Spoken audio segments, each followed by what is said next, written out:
Good evening everybody. So we started with matrices. Matrices में हमने कल क्या पढ़ा था last? Types of matrices. And हमने सबसे पहला टर्म जो पढ़ा था वो क्या था? कंपेरेबल और कंपैटिबल मैट्रिसेस. कंपेरेबल और कंपैटिबल मैट्रिसेस क्या होते हैं? Very good. Same rows and same columns. तो हम कहेंगे कि हम इन दो मैट्रिसेस या दो से ज़्यादा मैट्रिसेस को कंपेयर कर सकते हैं या हम उन पे कोई अलजेब्रा परफॉर्म कर सकते हैं. ठीक है. देन हमने नेक्स्ट टर्म पढ़ी थी इक्वालिटी. मैट्रिसेस को, दो मैट्रिसेस को इक्वल कब कहते हैं? Very good. When they have same number of rows and columns, equal number of rows and columns, and the corresponding elements are equal. ठीक है. So if I say A is equal to B matrix, then मैं क्या कहना चाह रही हूँ? That Aij is always equal to Bij for all ij. Correct? Yes or no? सही है ना? Okay. Then equality of matrices पे हमने कुछ क्वेश्चंस भी देखे थे, आपको मैंने बताए थे. कई बार आपको एक्स वाई की वैल्यूज डिटरमाइन करने को आती है कि भाई मैट्रिक्स इक्वल गिवन है, आपको एक्स वाई की वैल्यूज निकालनी है. या फिर आपको दे रखा होता है कि भाई ये मैट्रिसेस है, कंडीशंस बताओ कि मैट्रिक्स इक्वल हो जाए. तो हमने कल वाले में देखा था कि एक में तो हमने कंडीशन निकाली थी और एक में नहीं निकल पाई थी, जहाँ पे एक्स की दो वैल्यूज आ रही थी. आपको ध्यान है? एक थी -2/3 और एक -7/3. राइट. दो वैल्यूज जब आ रही है मतलब साइमल्टेनियसली आपकी दोनों कंडीशन सेटिस्फाई नहीं हुई. सो हमने क्या कहा था कि कोई रियल वैल्यू इन दोनों मैट्रिसेस को इक्वल नहीं कर सकती है. सो एक वो वाले वैरायटी ऑफ क्वेश्चंस थे. याद आए? कुछ भूल गए? याद आ गए ना? पक्का. Then we started about types of matrices. Types of matrices में हमने कुछ टाइप्स पढ़े थे. सबसे पहला पढ़ा था row matrix. Any matrix of the order only one row. So order in general order क्या हो गया? 1/n. Correct. Then हमने देखा था column matrix.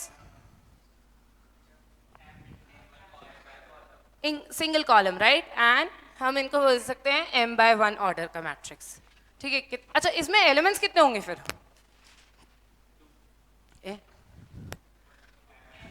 m elements. m रोज में m एलिमेंट्स डाल दिया आपने. सो m into 1 भी कर लो, नहीं तो m एलिमेंट्स. और ऊपर वाले में कितने हो जाएंगे? n elements. राइट. देन हमने एक स्पेशल मैट्रिक्स देखा था, याद है आपको? कुछ square matrix. A special case of rectangular matrix. Matrix का एक स्पेशल केस स्क्वायर मैट्रिक्स, जहां पे क्या था? m और n बराबर थे. नंबर ऑफ रोज बराबर नंबर ऑफ कॉलम्स. लेंथ बराबर ब्रेड्थ. सो m बराबर n. Correct. So number of rows is equal to number of columns. याद आया? देन अगर मैं किसी स्क्वायर मैट्रिक्स ए की बात करूं, A is a square matrix of order 3/3. ठीक है.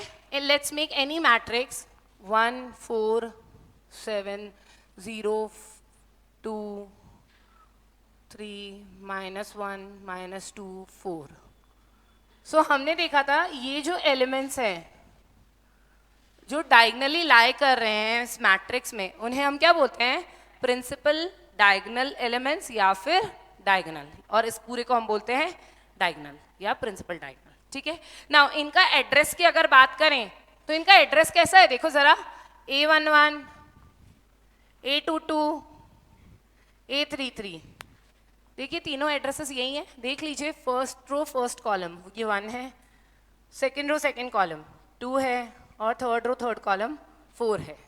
इधर से क्या मैं कह सकती हूँ कि मेरी जितने भी डायगनल, इन जनरलाइज भी कर सकते हैं. मैं m/n का भी बनाऊंगी तो भी आपको दिख जाएगा.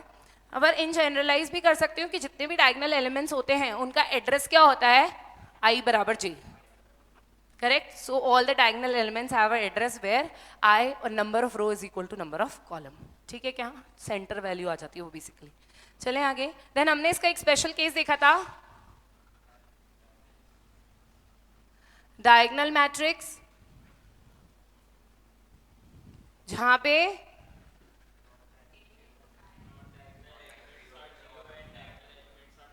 Very good diagonal elements are non zero and non diagonal elements are compulsorily zero. ठीक है. सो इसका मतलब सिर्फ और सिर्फ डायगनल एलिमेंट्स के अंदर ही कोई नॉन जीरो वैल्यूज होंगी, बाकी सब जीरो वैल्यूज होंगी. जैसे कि ये 1 या 4 0 0 0 -2 0 0 0 5. सो this is a diagonal matrix.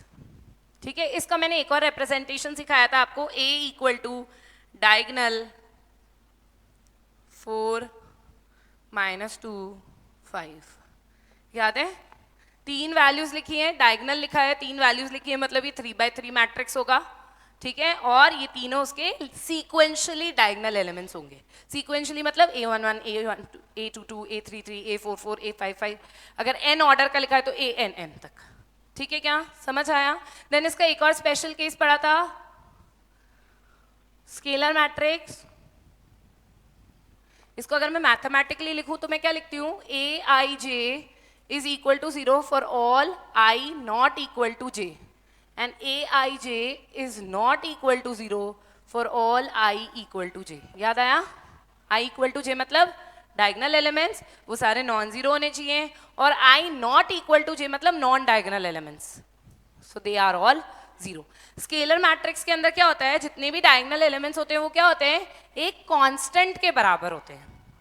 ठीक है, एनी कांस्टेंट, -2 -3 कुछ भी हो सकता है. ठीक है, सो क्या मैं कह सकती हूँ Aij is equal to k for all I बराबर j, है ना, and Aij is equal to 0 for all I not equal to j.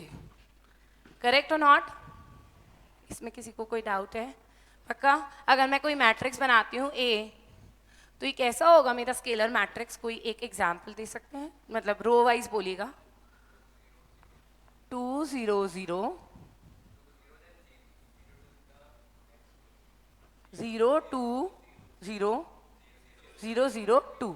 So this is a scalar matrix. A is a scalar matrix क्योंकि एक तो इसके non diagonal element सारे zero हैं और दूसरे इसके डायगोनल एलिमेंट सारे इक्वल हैं, कांस्टेंट के बराबर हैं. ठीक है, फिर इसी का एक और स्पेशल केस लिखा था हमने, दैट वाज आइडेंटिटी मैट्रिक्स.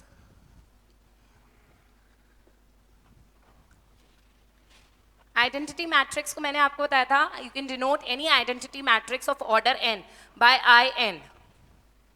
याद आया? Any square matrix whose diagonal elements are equal to 1 unity and the non diagonal elements are 0, or we say any scalar matrix in which the diagonal elements are equal to 1. diagonal elements are equal to 1, right? so identity matrix अगर मैं order 1 का लिखती हूँ तो मैंने आपको कल बताया था ज्यादातर हम यूज नहीं करते ऑर्डर 1. एक ही है ना, फर्स्ट ये एक ही एलिमेंट है A11, that has to be 1. ठीक है, अच्छा I2 1 0 0 1, diagonal elements have to be 1. I3 most commonly used matrix रहेगा आपका 1 0 0 0 1 0 0 0 1. सही है क्या? कंडीशन लिख सकते हैं Aij is equal to 1 for all I equal to j, है ना, and Aij equal to 0 for all I not equal to j. सही कि नहीं है बताइए? पक्का? चलें आगे. चलिए कुछ और स्पेशल मैट्रिसेस की तरफ चलेंगे.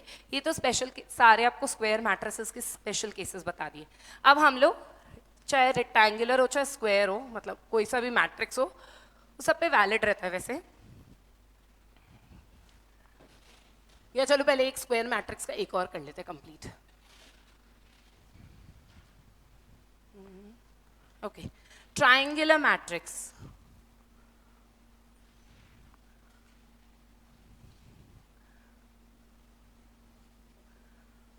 ट्रायंगुलर मैट्रिक्स, हाँ ये तो स्क्वायर मैट्रिक्स है इसीलिए स्क्वायर का ही वैरायटी कर लेते हैं. एक और लास्ट बची है वो कंप्लीट करते हैं. सो ट्रायंगुलर मैट्रिक्स, ये कौन सा नंबर है? कल लास्ट कहाँ तक 6 किए थे शायद, 7th है ये. This is 7th, right? Okay, क्या सोच सकते हैं ट्रायंगुलर मैट्रिक्स? ट्रायंगल जैसा मैट्रिक्स कोई, तो मैट्रिक्स के अंदर तो हमने देखा भाई जितनी रोज होती है मतलब उसी हिसाब से कॉलम्स, हर रो के अंदर सेम नंबर ऑफ कॉलम्स होते हैं. कोई मैट्रिक्स आपने अभी तक, मैंने कोई ऐसा मैट्रिक्स बनाया क्या 4 7 1 0 2 1 2 3, ऐसा कोई मैट्रिक्स बनाया क्या मैंने अभी तक? टेढ़ा मेढ़ा बनाया क्या? इक्वल डायमेंशंस का ही बनाया ना, बैलेंस्ड बनाया ना अभी तक? ये तो अनबैलेंस्ड है ना, कि फर्स्ट रो में तो 3 कॉलम्स है, सेकेंड रो में 2 ही कॉलम्स है, थर्ड रो में 3 कॉलम्स है। वैसे भी मैट्रिक्स की डेफिनेशन को भी नहीं सेटिस्फाई कर रहा है, क्योंकि मैट्रिक्स की डेफिनेशन क्या कहती है कि हर रो के अंदर m रोज हैं और हर रो के अंदर n एलिमेंट्स हैं। तो कंपलसरी हर रो में n कॉलम्स तो होने ही चाहिए, ठीक है। सो दैट मीन्स ये तो वैलिड नहीं है। अब बताएंगे ट्राइंगुलर का फिर क्या मतलब हुआ, कुछ आइडिया किसी को पता हो तो, या कुछ ऐसे कुछ भी ऐसे कुछ ट्राइंगल जैसा बन रहा होगा। Okay good, something like that only. Triangular matrix वो होते हैं जिनके अंदर प्रिंसिपल डायगोनल के या तो ऊपर के एलिमेंट्स या नीचे के एलिमेंट्स सारे जीरो। मेरे कहने का मतलब है, एक एग्जांपल से बताती हूँ।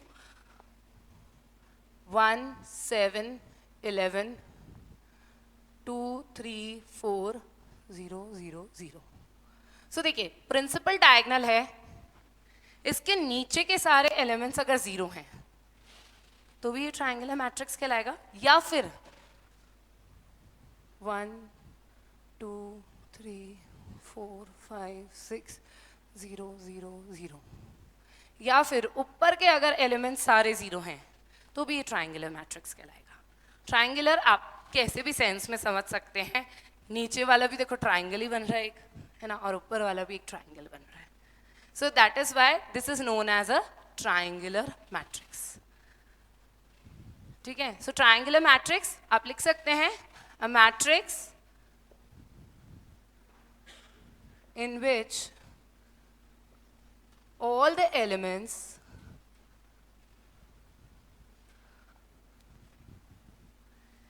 either above or below the principal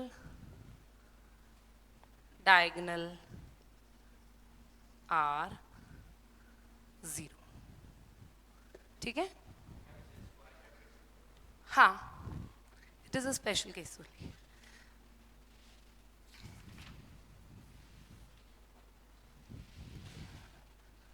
समझ आया। अब इसी की दो वैरायटी, जो दो मैंने आपको एग्जांपल्स दिए ना, इन्हीं के नाम देते हैं हम। एक होता है अपर ट्रायंगुलर मैट्रिक्स और एक होता है lower triangular matrix. Upper triangular ऐसे ही थोड़ा सा इमेजिनरी ऐसे ही बता दीजिए।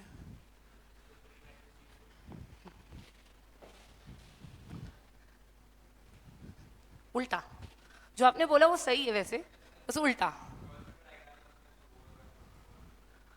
इसमें बेसिकली पता है क्या, ट्रायंगल उस तरफ को पकड़ रहे हैं जहां पे नंबर्स हैं, नॉन जीरो एंटिटीज है।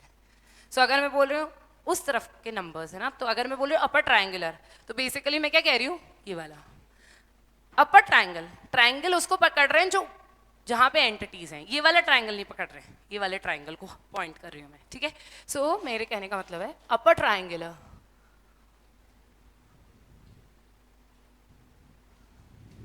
अपर ट्रायंगुलर मैट्रिक्स क्या हुआ, जिसमें डायगोनल के नीचे के elements are zero, all elements below diagonal are zero. देखो यहां मैं बोल रही हूं below diagonal are zero, diagonal elements को नहीं काउंट करना है इसमें आपको, ठीक है ना। अच्छा अब अपन है ना इसको थोड़ा सा मैथमेटिकली लिखे। So a i j is equal to zero for all i greater than j. जरा देखिए आई ग्रेटर देन जे कैसे लिखा मैंने, समझिएगा। इसका एड्रेस क्या होगा, 21, इसका 31, इसका 32। इधर बताओगे मुझे इसका रो नंबर हमेशा कॉलम नंबर से ज्यादा ही है ना, देखिए, ठीक है। On the contrary look at this side, A11 A22, ये तो मतलब बिल्कुल ही दिमाग से हटा दो, क्योंकि यहाँ तो इक्वल है, तो इक्वल वाला तो हमने लिया ही नहीं, तो ये तो हटा ही देते हैं।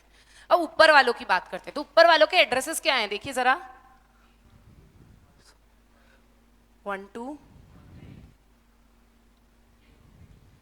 सही है। सो ऊपर वाले के एड्रेसेस में आप देखिए रो नंबर हमेशा कॉलम नंबर से छोटा है, राइट?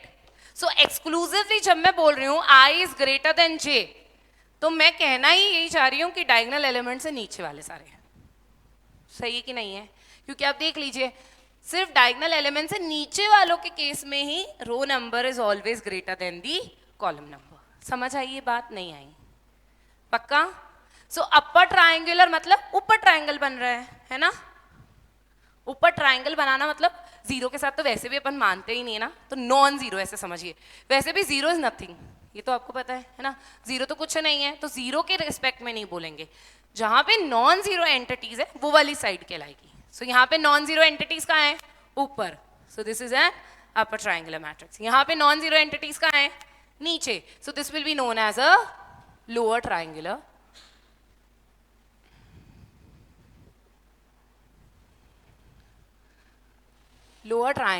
मैट्रिक्स। ठीक है? लोअर ट्रायंगुलर मैट्रिक्स मतलब all elements above diagonal are 0। सही कि नहीं है बताइए? और क्या मैं यहाँ पे मैथमेटिकली ऐसा लिख सकती हूँ ए आई जे बराबर 0 for all i less than j? हाँ है ना? क्योंकि देखिए ना आप ऊपर वाले सारे जो एड्रेसेस हैं उनके केस में कॉलम नंबर हमेशा रो नंबर से बड़ा है। आया समझ में? रटने की जरूरत नहीं है। देखो यार इमेजिनरी सोच लो, बस एक बार दिमाग में इमेजिन करो। मैं एक 3x3 मैट्रिक्स के रिस्पेक्ट में बात करो या 2x2 मैट्रिक्स के रिस्पेक्ट में भी बात करोगे तो भी you will come to know कि भाई अगर मैं लोअर वैल्यूज की बात कर रही हूँ तो इसका मतलब इसमें रो नंबर बड़ी होनी चाहिए और कॉलम नंबर छोटा होना चाहिए। और जब मैं ऊपर वाले एलिमेंट्स की बात कर रही हूँ तो बेसिकली मेरी कॉलम्स बढ़ते जा रहे हैं, क्योंकि जैसे जैसे आप पीछे जाते जाते वैसे वैसे कॉलम्स बढ़ते जा रहे हैं, तो कॉलम नंबर बड़ा होगा और रो नंबर हमेशा छोटा होगा। आई बात समझ में? पक्का? बस एक दिमाग में आप इमेजिनरी, इसको रटने की जरूरत नहीं है। और ये कैसे याद रखेंगे अपर कौन सा है और लोअर कौन सा है? जहाँ पे नॉन जीरो एलिमेंट्स है वो वाला आपका ट्रायंगुलर कहलाएगा। ठीक है? ठीक है? सो अगर लोअर में है आपके इस वाले केस में लोअर में है आपके नॉन जीरो एलिमेंट्स तो ये लोअर ट्रायंगुलर। ठीक है? ऊपर में है तो आप क्या कहेंगे? Upper triangular. ठीक है? बहुत ज़्यादा इंपॉर्टेंट कंसेप्ट नहीं है but yes we learn this. Okay, next is a very important matrix, बहुत ही अच्छा लगेगा आपको। लास्ट वेराइटी ऑल्सो सबका फेवरेट होता है ये वाला मैट्रिक्स, पता है? कुछ दिमाग नहीं लगाना है।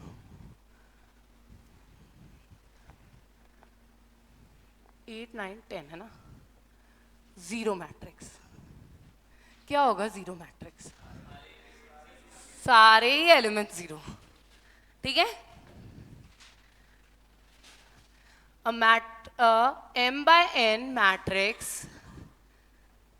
is a zero matrix or we also call it as a null matrix। null मतलब कुछ नहीं, खाली।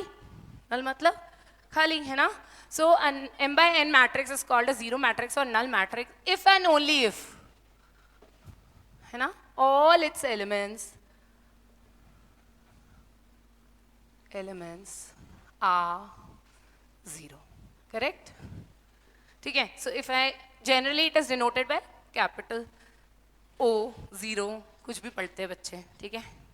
और इसका ऑर्डर हमेशा इसके नीचे लिखा जाता है। सो 2/3 जैसे 2/3 बोला मैंने तो 0 0 0 0 0 0 हो गया। नहीं, ये तो रेक्टेंगुलर मैट्रिक्स किसी भी, इसीलिए मैंने लिखा M by n मैट्रिक्स। ठीक है? कोई भी रेक्टेंगल, स्क्वायर भी हो सकता है। हाँ हाँ, अगर मैंने O2 लिखा होता तो बेसिकली इट इज अ 2/2। मतलब जब मैं सिंगल नंबर लिख रही हूँ उसका मतलब मैं स्क्वायर मैट्रिक्स की बात करती हूँ जनरल। ठीक है? So 2/2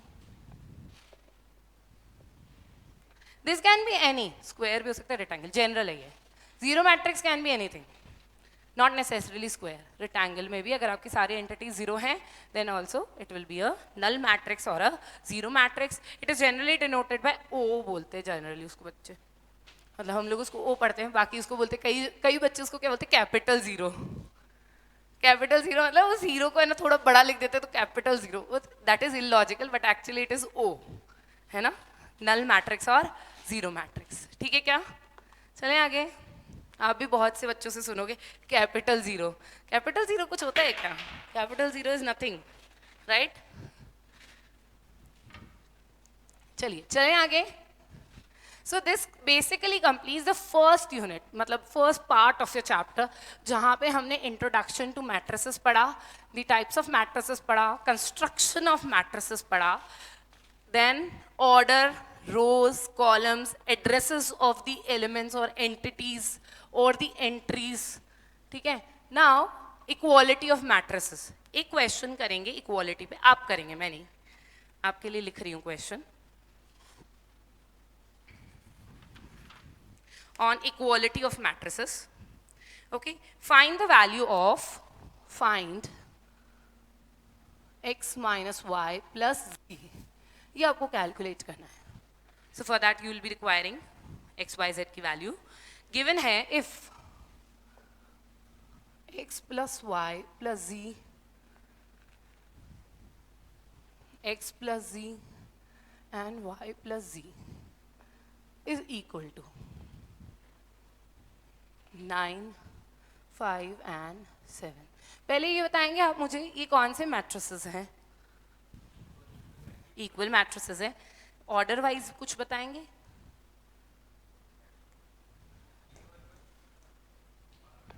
column matrix. Single columns है ना, सो कॉलम मैट्रिक्स. ठीक है, करेंगे सॉल्व. आपको ये वैल्यू निकालनी है. For that you require x, y और जी तीनों की वैल्यूज. ठीक है,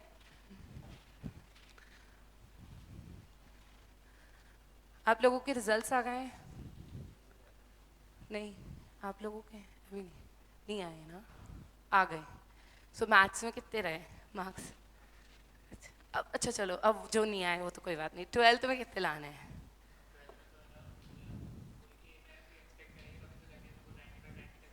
क्यों फुल एक्सपेक्ट करोगे तो फुल क्यों नहीं ला सकते हो? ऐसा नहीं है. आप कितने एक्सपेक्ट कर रहे हैं? 12th में कितना कितना चाहते हैं? एक्सपेक्ट तो चलो एग्जाम देने के बाद एक्सपेक्ट करोगे. चाहते कितना हो? मन से एक इच्छा होती है ना, इतना तो चाहिए ही चाहिए. Full, very nice. 90? क्यों यार? आप दिव्यांश, श्रेया 100. अरे वाह. 99? क्यों भाई, एक किसको देके आएगा? है एक कोई प्रोविजन नहीं बनाना है? किसमें मिलता है? 80, 90 ऐसा. 100 वाले को आई अप्रिशिएट, क्योंकि एक्चुअली 100 आ सकते हैं. क्या नहीं एक्सपेक्ट करना है तो ऐसे को थोड़ी ना कुछ भी कर लो. ऐसा नहीं है यार. ऐसे तो मैं आपको बोलूंगी कि वाह ठीक है, आप इस नौकरी पे लग जाओ और एक्सपेक्ट करना सैलरी 25,000 और लास्ट में आपको 5,000 रुपये दे रही हूँ. Will you be happy? No ना. सो जो 100 एक्सपेक्ट कर रहे हैं एक्चुअली, या जिनका टारगेट 100 है, देन इट इज़ पॉसिबल. और जिनका नहीं है, जैसे आप 99 वाले, प्लीज़ आपको है ना, जब आपका रिजल्ट आएगा ना, आपको इतना बुरा लगेगा. 99, I tell you, because when you get 100 in CBSE ना, पता है आपको एक स्पेशल सर्टिफिकेट मिलता है, merit certificate. I have that. ठीक है, तो I am all through out 100 scorer, 100 scorer till my engineering mathematics. So when you get that 100 वाला सर्टिफिकेट ना, पता है वो इतना अच्छा लगता है and it gives a very good impression. जब भी अपन जैसे कोई इंटरव्यू, मैंने तो इंटरव्यूज़ दिए थे जब कंपनीज़ के लिए, जॉब्स के लिए, तो पता है वो सामने वाले को बहुत अच्छा इंप्रेशन देता है कि हाँ यार इस बच्चे के पास CBSE का मेरिट सर्टिफिकेट है, मतलब एक्चुअली बच्चे के अंदर कुछ बात है. ठीक है, तो वो 99 जब हो जाएगा ना, वो में नहीं मिलेगा. तो तब आपको इतना दुख होएगा यार, एक नंबर आ जाता तो मुझे भी वो मेरिट सर्टिफिकेट मिलता. एंड दैट सर्टिफिकेट एक्चुअली पता है हर सर्टिफिकेट से सबसे ऊपर होता है वो. मतलब मैं तो आपको, अगर आपके पास आ जाता है, आना भी चाहिए, वो आए ना, तो आपकी रिज्यूमे फाइल में सबसे ऊपर वही सर्टिफिकेट लगाना. आफ्टर ऑल योर मार्कशीट्स सबसे पहले वही सर्टिफिकेट. फिर पता है कोई आगे पलटता ही नहीं पेज को, वहीं रुक जाता है. So it's very important. आप कितना आप कितना टारगेट कर रहे हैं, टारगेट तो बनाना ही पड़ेगा ना यार। मैं आपको एक गेम में बिठा दूं और बोलूं यार गेम खेल, तो आप ऐसे थोड़े ना गेम खेलते हो। What is your target every day या एवरी टाइम यू प्ले, आज ये वाली स्टेज तो क्लियर करनी है, कुछ तो टारगेट लेके पढ़ोगे। जब तक टारगेट लेके नहीं पढ़ोगे कुछ नहीं मिलता है। तो आज जैसे आज आप क्लास में बैठे तो आपका टारगेट होना चाहिए कि वॉट एवर मैम डिलीवर कर रही है उसका एटलीस्ट 90% मेरे दिमाग में घुसना चाहिए, या क्लास में जो क्वेश्चंस पूछ रही हूँ उसके एटलीस्ट 90% मैं आंसर करूँ करेक्ट। सो आपको कुछ तो टारगेट बनाना ही पड़ेगा। जैसे इन्होंने बना रखा है 100, आपने 99 बना तो रखा है, चलो टारगेट इन्होंने कुछ तो, बट यस 100 लाना डिफिकल्ट नहीं है, इट इज़ नॉट। मैं एग्जाम्पल हूँ, ऐसा कुछ नहीं है। मैथ्स में आते हैं 100, आई थिंक आते हैं ना, सुने किसी के, सुने आपके नोन, मेरे अलावा किसी के सुने? अभी मैंने बताया, अभी आप बोल दोगे नहीं मैम हाँ आपने ही तो बताया, अभी आप आपके सुने, किसी और के सुने? आते हैं ना। अकाउंट्स में 100 आने लगे तो मैथ्स में तो 100 आ ही सकते हैं ना। एक ही देखे अभी, अब मैं मेरे देख लिए 2, ठीक है। सो 100 आते हैं एंड सी मैथ्स में 100 लाना, फिर अगेन वो मेरिट सर्टिफिकेट वो भी मैथ्स का दिख जाएगा सामने वाले को, वो सोचेगा यार ये तो आइंस्टीन ही दिखता है ना। सो सामने वाले के ऊपर बहुत ही अच्छा इंप्रेशन जाता है। सो आपको अपनी तैयारी कुछ ऐसी ही करनी है कि आप 100 लाएं और कोई स्कोप नहीं छोड़नी है मार्क्स लूज करने की, कोई भी स्कोप, चाहे वो प्रेजेंटेशन हो। क्योंकि पता है क्या, जब 100 आ रहे होते हैं ना तो एग्जामिनर भी इतना इतना वो हो जाता है स्ट्रिक्ट कि वो देखता है यार इसने कहीं काटा पीटी करी है उसके मार्क्स काट लूँ, प्रेजेंटेशन मार्क्स ही काट लूँ, है ना, ये अंडरलाइन नहीं किया उसके मार्क्स काट लूँ। तो जब आपके 100 आ रहे होते हैं ना तो आपको मार्क्स बहुत कंजूसी से मिलते हैं। So you have to be very perfect, ठीक है। सो आप बोर्ड्स देंगे तो प्रेजेंटेशन इज वेरी इंपॉर्टेंट, पता है आपको ये बात? When you are giving boards आपका प्रेजेंटेशन बहुत इंपॉर्टेंट है। क्यों? क्योंकि आपका पेपर ही आपका फर्स्ट इंप्रेशन है उस इन्विजिलेटर पे, जो आपका एग्जामिनर है आपका पेपर ही तो इंप्रेशन है। यहाँ पे तो टीचर को पता है कि हाँ यार श्रेया तो बहुत बढ़िया लड़की है, इसके अच्छे ही मार्क्स आएंगे, वो मन में ये सोच के ही पेपर चेक करती है ना। तो पता है क्या, अपने आप लीनियंटली मार्क्स जाते हैं, ठीक है। बट देन एग्जामिनर को थोड़ी ना पता है कि किसका पेपर है ये, वहाँ तो सिर्फ रोल नंबर है, आपका पेपर ही आपकी सब कुछ है वहाँ पे। सर जितना अच्छा आप अपना पेपर प्रेजेंट करेंगे उतना अच्छा आपका उस पर इंप्रेशन जाएगा। First impression is the last impression.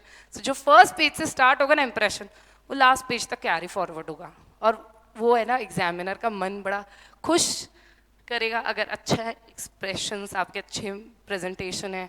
और अगर आपने बहुत काटा पीटी गंदी राइटिंग सूगलवाड़ा करा है उसके अंदर, बिल्कुल पेपर बचा बचा के लिखा है, तो पता है क्या, एग्जामिनर को लगेगा यार मेरी आंखों में दर्द होने लग गया इसको पढ़ने में, तो वो क्या करेगा, जल्दी जल्दी खत्म करो। So that way so you have to be very specific about a presentation. अब आप बोलोगे मैथ्स में कौन सी प्रेजेंटेशन, मैथ्स में भी प्रेजेंटेशन होती है यार, बॉक्स बनाओ आप, नहीं these are okay, these are beautifications basically.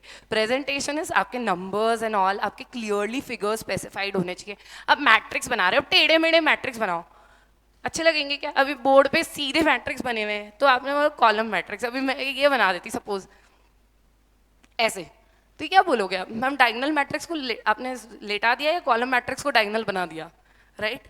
So that veg आपको थोड़ा सा प्रेजेंटेशन पे वर्क करना रहेगा, ठीक है। सो मेक श्योर आप लास्ट में बोलो मैम घसीटे कर रहे हो, मैम आंसर ही तो चाहिए आपको, मेरे को आंसर नहीं चाहिए, स्टेप वाइज भी मार्क्स दूंगी मैं आपको, एग्जामिनर भी देगा।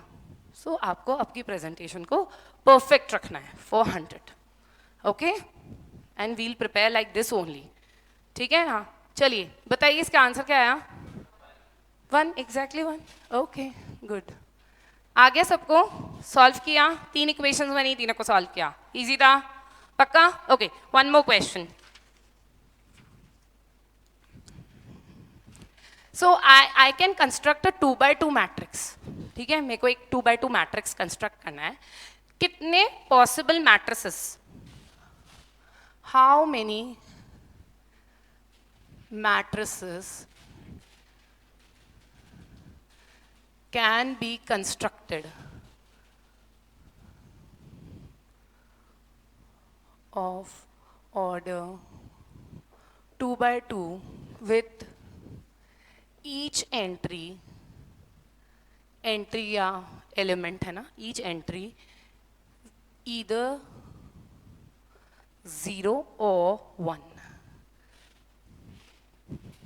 थोड़ा सा परम्यूटेशंस कॉम्बिनेशंस पढ़ के आए थे, थोड़ा सा उसका एप्लीकेशन कह सकते हैं या उसी के टाइप का क्वेश्चन है.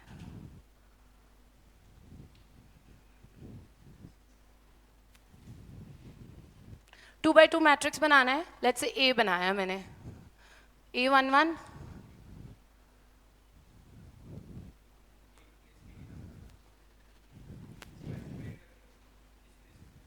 नहीं, इसने बोला कि इधर इट कैन बी 0 और 1 एंट्री. ठीक है, तो एक बात बताइए मुझे, A11 की क्या पॉसिबल वैल्यूज हो सकती हैं? 0 और 1. सो कैन आई से आई, या हम कह सकते हैं कि मैं A11 को दो प्रकार से फिल कर सकती हूँ, दो तरीके से फिल कर सकती हूँ A11 को. करेक्ट और नॉट? या तो 0 से फिल करूँ या फिर एक समझ लीजिए वो फिल इन द ब्लैंक है ना. सो या तो मैं 0 से फिल कर रही हूँ या 1 से फिल कर रही हूँ. सो can I say I can fill my A11 by 2 possible ways. Similarly A12 भी 2 पॉसिबल वेज से होगा, 0 या 1.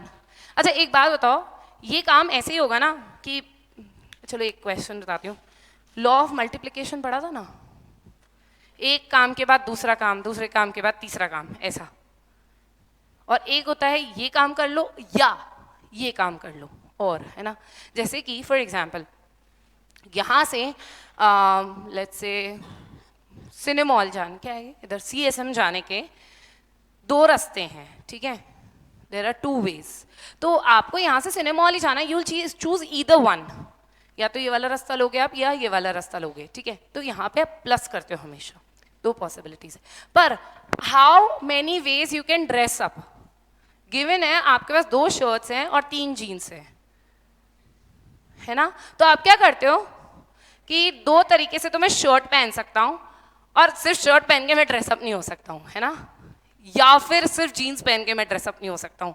तो जब हम कोई काम को एक के बाद एक करके कंप्लीट करते हैं तो हम उसको मल्टीप्लाई करते हैं. राइट, लॉ ऑफ मल्टीप्लिकेशन याद आया? कुछ ऐसा था ना, पढ़ा था हमने. ठीक है, सो उस केस में आप क्या बोलोगे, 2 वेज में मैं शर्ट पहन सकता हूँ और 3 वेज में मैं जीन्स पहन सकता हूँ.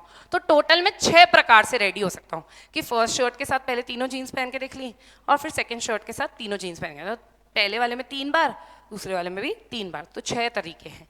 सेम यहाँ पे भी है, यहाँ पे आपको सारे एलिमेंट्स फिल करने हैं. सो A11 फिल करने के बाद A12 करोगे, A21 करोगे और A22 करोगे. सो 2 वेज से आप A12 फिल कर सकते हो, 2 ही वेज से आप A12 करोगे, 2 ही वेज से आप A21 करोगे क्योंकि इसके पास भी 0 और 1 दो ही पॉसिबिलिटी है, और 2 ही वेज से आप A22 फिल करोगे. सो टोटल पॉसिबल वेज कितने हो गए? 16. आया समझ में? 16 पॉसिबल मैट्रिसेस बना सकती हूँ मैं, जिसमें मेरी एंट्री या तो 0 होगी या 1 होगी. आया समझ में? पक्का एवरीबॉडी? सो ऐसे बहुत सारी वेराइटी में होता है, जैसे 3x2 मैट्रिसेस कितने बन जाएंगे जहाँ पे ईच एंट्री इज ईदर 1 और 2. ठीक है, सो क्या हो गया 3x2 मैट्रिक्स. 3x2 मैट्रिक्स मतलब कितने एलिमेंट्स है? 6 एलिमेंट्स है. हर एलिमेंट को आप या तो 0 से या 1 से फिल कर सकते हो. तो 2 पॉसिबल वे से आप हर एलिमेंट को फिल कर रहे हो, तो 2 into 2 into 2 into 2 into 2 6 times. So I can say 2 की पावर 6, सीधा सीधा 2 इंटू 2 इंटू 2 इंटू 2 6 टाइम्स. यहाँ पे 4 एलिमेंट्स थे तो 2 की पावर 4, यहाँ 6 एलिमेंट्स है तो 2 की पावर 6. आया समझ में? पक्का? Okay, last question from this exercise, then we'll see algebra of matrices. अब आप चाहें तो इसका एक्सरसाइज 1 कर सकते हैं of this chapter. Exercise 3.1 you can try this entire exercise. हमने हर variety of question cover कर लिया है. So last question from this.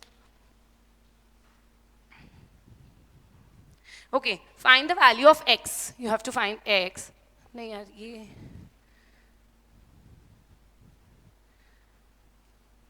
शायद नहीं करा हमने. 3x plus y minus y, 2y minus x and 3 is equal to, equal matrices given है, इसका मतलब इक्वल टू लिख रखा है तो इक्वल मैट्रिसेस गिवन है. 1 2 minus 5 3. Find x. Only x you have to find, not y. I'm not asking y.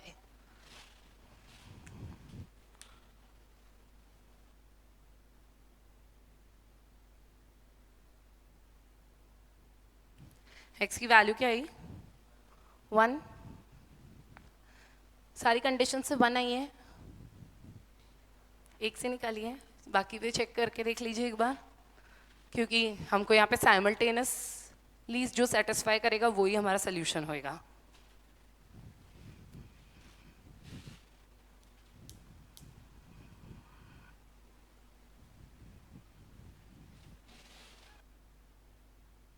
One simultaneously सबको satisfy कर रहा है. आया आपको कृष्णा? सो एक तरीका तो ये है कि आप y की वैल्यू पुट कर दो -2, क्योंकि इक्वालिटी से ये वाला y की वैल्यू -2. अब आप एक बार चेक कर लीजिए यहाँ पे -2 पुट करके. सो x की क्या क्या वैल्यूज आ रही हैं. So 3x -2 equal to 1. So x equal to 1. एक तो ये आ गई. दूसरी आ गई -4 माइनस x इक्वल टू -5. सही है. सो इधर से भी आपकी x की वैल्यू 1 ही आ रही है. So that means 1 is the solution for this equation. And y की वैल्यू भी मैंने आपसे पूछी होती तो y is -2. ठीक है क्या? चलें आगे. Alright, moving ahead. Now since हम लोगों ने अभी इक्वालिटी तो देखी जहाँ पे हमने कंपैरेबल मैट्रिसेस या कंपैटिबल मैट्रिसेस को ट्रीट किया, यहाँ पे कुछ उनके साथ कुछ मैनिपुलेशंस की बेसिकली. वैसे ही हम लोग जैसे नंबर्स के साथ मैनिपुलेशन करते हैं, हम लोग मैट्रिसेस के साथ भी मैनिपुलेशन कर सकते हैं. मेरे कहने का मतलब है उसकी भी अलजेब्रा होती है. जैसे नंबर्स की अलजेब्रा होती है ना, एडिशन, सब्ट्रैक्शन, मल्टीप्लिकेशन, डिवीजन, वैसे ही मैट्रिसेस की भी आपकी अलजेब्रा होती है. और अलजेब्रा ऑफ मैट्रिसेस के अंदर आपके सारे ही ऑपरेशंस होते हैं. बेसिकली हम लोग addition, subtraction, multiplication of matrices and multiplication of matrix by a scalar value पढ़ते हैं. ठीक है. So we'll start with the first operation of matrix, which is addition. ठीक है. Addition of matrices.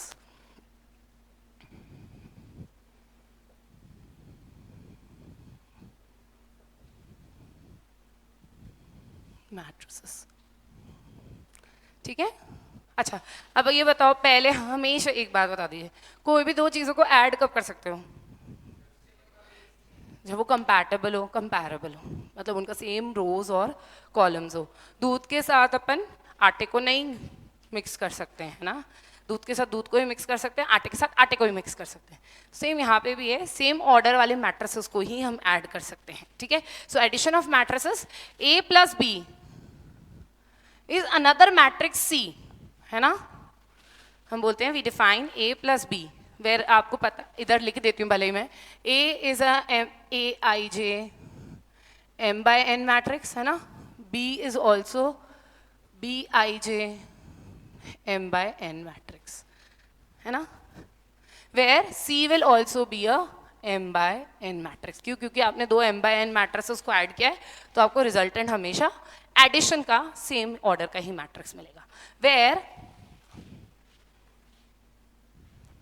Cij is equal to Aij plus Bij for all I, j.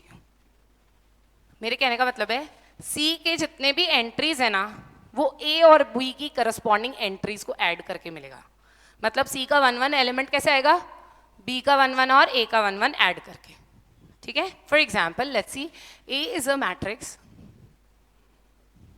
2 7 1 -3 4 2, and B is another matrix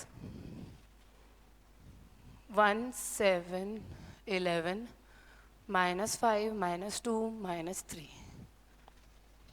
पहले तो क्या ये compatible है? Yes, है ना. सो can I से C will be the addition of A + B matrix, है ना. जहाँ पे आप देख सकते हैं ये भी C11 होगा, C12, C13, C21, C22, C23, ऐसा ही होगा. इन जनरल मैट्रिक्स बनाया मैंने तो अगर आपको C11 निकालना है तो आप क्या कर सकते हैं, इधर देखिए. C11 के लिए आपको क्या करना पड़ेगा? A11 + B11. Corresponding elements of A and B matrices are added. So देखिए 2 + 1 7 + 7 1 + 11 -3 -5 4 -2 2 minus 3. So this is the addition of two matrices. आया समझ में? पक्का? Easy? Very easy है ना? Next, properties की बात करते हैं. Very simple.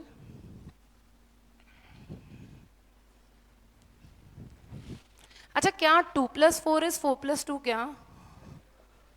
इसको क्या बोलते हैं हम? कम्यूटेटिविटी, है ना? कम्यूटेटिव होता है. वैसे सिंस रियल नंबर्स का एडिशन कम्यूटेटिव होता है, क्योंकि देखिए ना, हर एलिमेंट जो आपको CIJ का मिल रहा है वो दो रियल नंबर्स को ऐड करके ही मिल रहा है. Since it is commutative, therefore we say matrix addition is also commutative. मतलब आप A plus B करें या B plus A करें, you will get same answer. This is known as commutative property. ठीक है? सेकेंड, छोटी क्लासेस में बहुत यूज करी होगी ये वाली प्रॉपर्टी. 2 plus 4 ऐड करके और फिर उसमें 6 ऐड करो तो आंसर क्या आएगा? और या फिर 4 plus 6 ऐड करके उसमें 2 ऐड कर दो तो भी आंसर क्या आएगा? 12. इसे हम क्या बोलते हैं प्रॉपर्टी को? Associative property. कि आप एडिशन किसी भी ऑर्डर में कर सकते हो. देखो ना, मैंने किसी भी ऑर्डर में कर दिया. पहले फर्स्ट 2 एलिमेंट्स को ऐड किया और फिर थर्ड एलिमेंट उसमें ऐड कर दिया, या फिर पहले सेकेंड और थर्ड एलिमेंट ऐड किया और फिर उसमें फर्स्ट ऐड कर दिया. So it can be done in any order, right? This is known as an associative property. A plus B plus C is equal to A plus B plus C. This is known as an associative property, or we say matrix addition is associative. ठीक है? Next,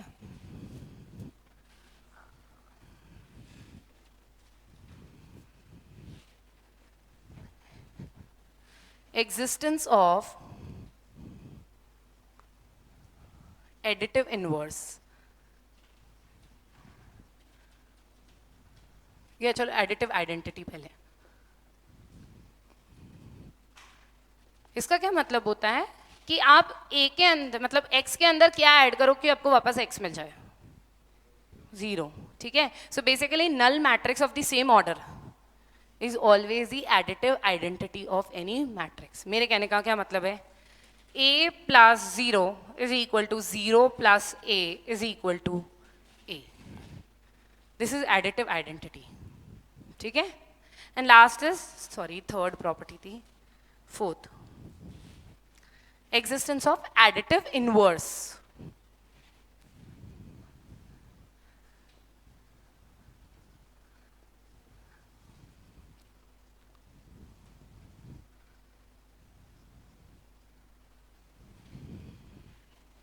additive inverse के अंदर क्या है? ए के अंदर क्या add करो कि आपको उसका एडिटिव आइडेंटिटी मिल जाए?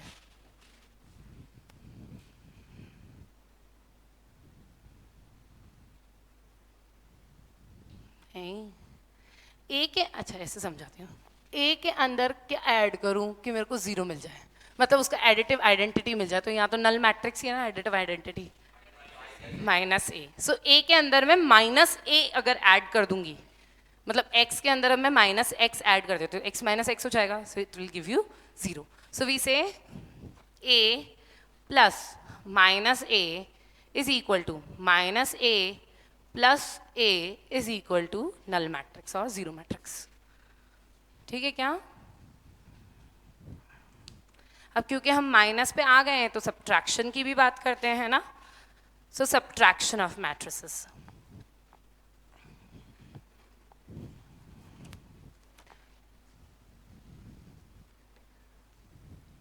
सब्ट्रैक्शन, मैंने थोड़ी सी काम चोरी कर ली है. ठीक है?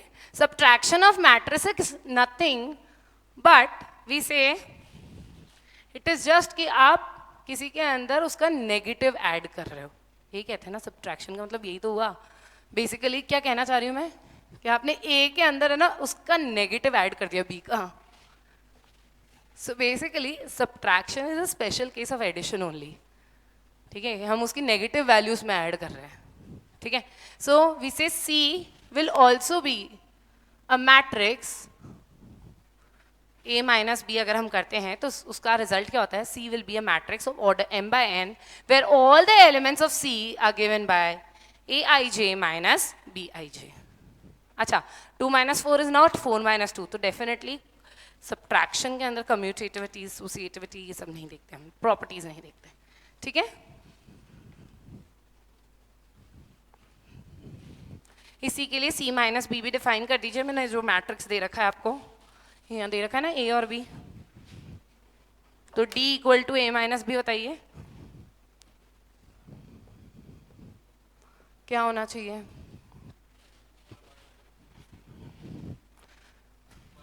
1 0 -10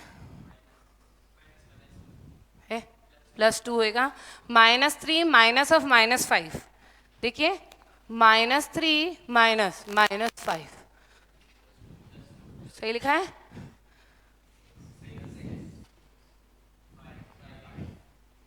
सही लिखा है क्या?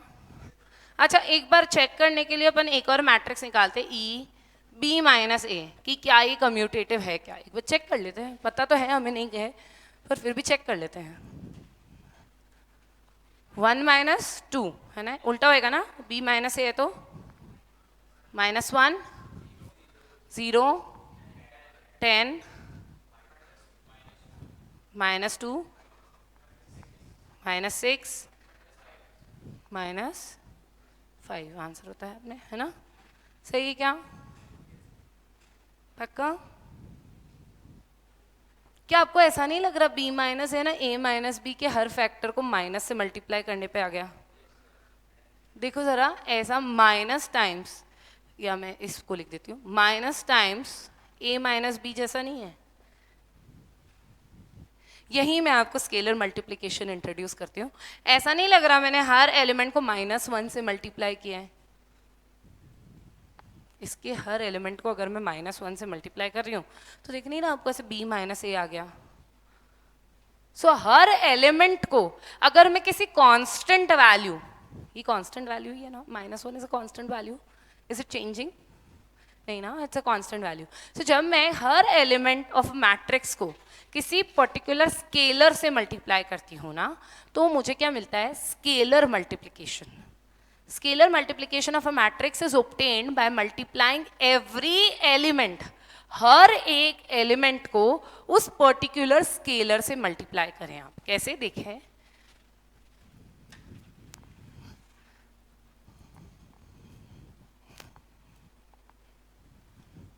Scalar multiplication,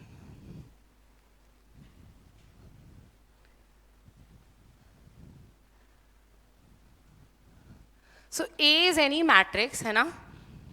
Then we say and K is any scalar, any scalar or any constant, कुछ भी हो सकता है यार, 5 हो सकता है, -5 हो सकता है, -1/2 हो सकता है, +1/2 हो सकता है, -3/4, कुछ भी स्केलर पकड़ लो, M N K L S T, कुछ भी scalar, any constant value, right? So K is any scalar, then we say B equal to K times A. B will also be, तो अगर मैं k इंटू ए कर रही हूँ, scalar को matrix से मल्टीप्लाई कर रही हूँ, तो एक नया मैट्रिक्स मिलता है of the same order where Bij is obtained by multiplying k into Ij for all Ij। कहने का मतलब हर एलिमेंट ऑफ B कैसे आया? करस्पॉन्डिंग एलिमेंट ऑफ A को k से मल्टीप्लाई करके, ठीक है? सो अगर मैं आपको बोलूं 2a निकालो, इसमें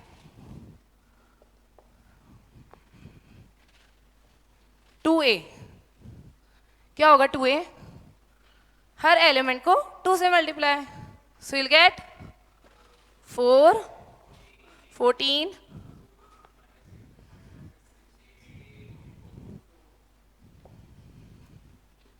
और अगर मैं बोलूं कि नहीं यार b को तुम ऐसा करो -3 से मल्टीप्लाई कर दो, -3b निकालो, -3 -21 -33 +15 +6 एंड +9। अब ऐसे तो लग रहा है यार क्या स्टुपिडिटी करवा रही है मैम, पर एक्चुअली ऐसा क्वेश्चन नहीं आता है, ऐसा आ जाता है क्वेश्चन 2a - 3b, ये निकालो। तो पहले आपको 2a निकालना रहेगा, 3 भी निकालना रहेगा, बीच में माइनस साइन लगा देना। आया समझ में? पक्का? हाँ, फिर यहाँ पे 4, नहीं ये -3 भी ऑलरेडी है ना, सो 4 -3 आ जाएगा डायरेक्टली। अब तो plus he, basically it is 2a plus -3 भी है, -3 भी ऑलरेडी आपने माइनस निकाल लिया यहाँ पे, ठीक है ना, तो आपको प्लस साइन यूज करना है, -3 भी तो ऑलरेडी है, सो 4 प्लस -3, ठीक है, then 14 plus -21, 2 plus -33, so again वो माइनस ही हो जाएगा, -31, यहाँ पे से 14 -21, so -7, 4 -3 plus 1, -6 -6 plus 15, so 9 plus 9, yes, 8 plus 6 14, 4 plus 9 13। आया समझ में? पक्का? लिखूं क्या? लिख लेंगे? Okay, now there are some properties also of scalar multiplication, वो भी देख लेते हैं, छोटी सी प्रॉपर्टीज है, ज़्यादा नहीं है, मैं ना ये रब कर देती हूँ, चलो फिर इन्हीं में कुछ क्वेश्चंस कर लेंगे, यहाँ पे दे रखा है मैट्रिक्स इसलिए।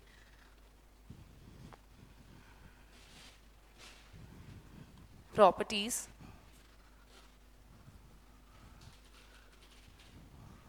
फर्स्ट प्रॉपर्टी क्या कहती है कि k times l into A is equal to k l into a और l इंटू के ए, सब सेम है, k and l are scalars, l constant ही है, स्केलर ही है दोनों, जैसे हमने 2 4 ले लिया, 2 -2 ले लिया, ऐसे कुछ भी ले लो, ठीक है। k times a plus b is equal to k times a plus k times b, मतलब इंडिविजुअली उनको मल्टीप्लाई करके फिर ऐड करें, या फिर आप पहले एडिशन कर लें और फिर इसके अंदर डाल दें, ठीक है क्या। नेक्स्ट, स्केलर्स के अंदर, ये जैसे मैंने मल्टीप्लिकेशन देखा था स्केलर्स का, वैसे ही स्केलर्स का एडिशन भी हो सकता है, k plus l into A is equal to k A plus L A, आप इंडिविजुअली स्केलर से मल्टीप्लाई करके फिर ऐड करें मैट्रिसेस को, या पहले दोनों स्केलर्स को ऐड कर लें फिर मैट्रिक्स ऐड करते हैं, ठीक है क्या। Any doubt in this? Okay, next, fourth, minus A is equal to -1 into A, negative of a matrix, इसको हम बोलते हैं नेगेटिव ऑफ अ मैट्रिक्स, मतलब आपने बेसिकली हर मैट्रिक्स की हर एलिमेंट को नेगेट कर दिया, नेगेट मतलब उसका साइन रिवर्स कर दिया, नेगेटिव साइन से मल्टीप्लाई कर दिया, this is a negative of a matrix, समझ आया? पक्का? Any doubt? ऐसे k माइनस एल हो तो k a minus l a, same, plus minus भी लिख सकते थे आप प्रॉपर्टी में ही, यहाँ पे भी लिख सकते थे प्रॉपर्टी में, सेम है ना, ये तो बच्चे जैसी है वैसे, है ना। आए समझ में?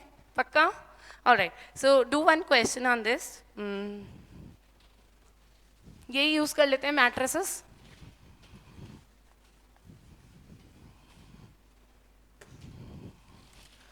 (4a माइनस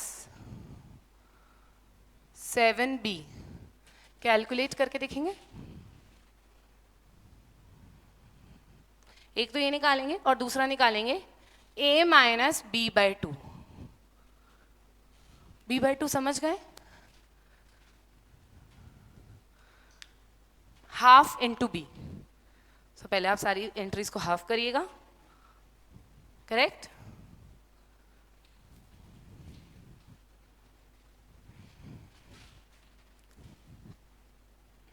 प्रॉपर्टीज रब कर दूं,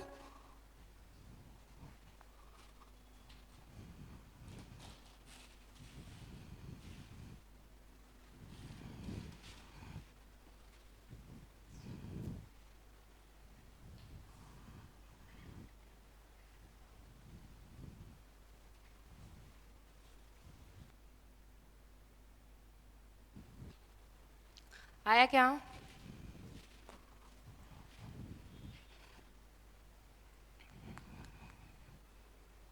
ये क्या आंसर आया? आंसर बता दीजिए, रो वाइज बताइएगा। 5 -6 माइनस 51, 21, सॉरी, हाँ, -3, 9, -12, -6, सबकी यही एंट्रीज आई हैं क्या? देखिए, सबकी यही हैं एंट्रीज। कृष्णा, यही आई है सेम? नहीं, कौन सी वाली नहीं आई? सेम, अच्छा ओके। ये वाला करा? कर रहे हैं, करिए फटाफट।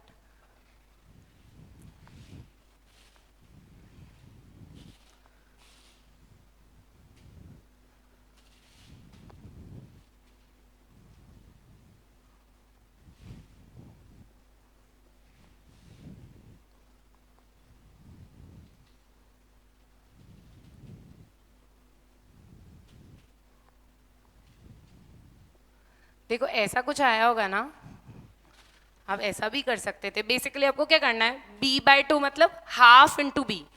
मैं इसको ऐसा लिखना चाह रही थी, a minus half into B, सही है क्या? So half into B, so scalar multiplication करना है बी का किससे? हाफ से। जरूरी नहीं है ना आपको हमेशा एक पॉजिटिव इंटीजर ही मिलेगा, आपको फ्रैक्शन भी मिल सकता है मल्टीप्लाई करने को, ठीक है? सो आप ऐसा कर सकते हैं क्या? अब आप इसको सॉल्व कर लीजिए। आया कृष्णा? आया सेकेंड वाला? इधर आपको वैभव, राघव, इसको सॉल्व कर लेंगे। आंसर्स क्या आ रहे हैं? 3/2, सेम 7/2 ही आएगा ही तो, है ना? नेक्स्ट, -9/2 कैसे आएगा? हाँ हाँ, -9/2 करेक्ट, 1 माइनस है, ओके। इधर क्या है? -1/2, ओके। ये तो 5 हो गया ना, 2 कैंसिल, 1 आ गया। ये क्या है? 7/2, ये समझ आ गया ना? 5 कैसे लिखा? 2 कैंसिल हो गया, 1 बचा, राइट? सो वो क्या, मैंने अभी फ्लो में इसको ऐसा ही लिख दिया था, ठीक है? अब चाहते तो उसको 2/2 करके 1 डायरेक्टली भी लिख सकते थे। आया समझ में? पक्का? So this was the easiest, जहाँ पे हमने देखा अलजेब्रा ऑफ मैट्रिक्स का सबसे easiest question. We'll see some more questions on algebra on addition, subtraction and scalar multiplication of matrices. The second exercise is entirely on these 3 topics only. Okay, so we'll move to some more questions in the next lecture. By the time ये वाला part पूरा revise करके आएंगे, ठीक है? See you all tomorrow. Thank you. Bye.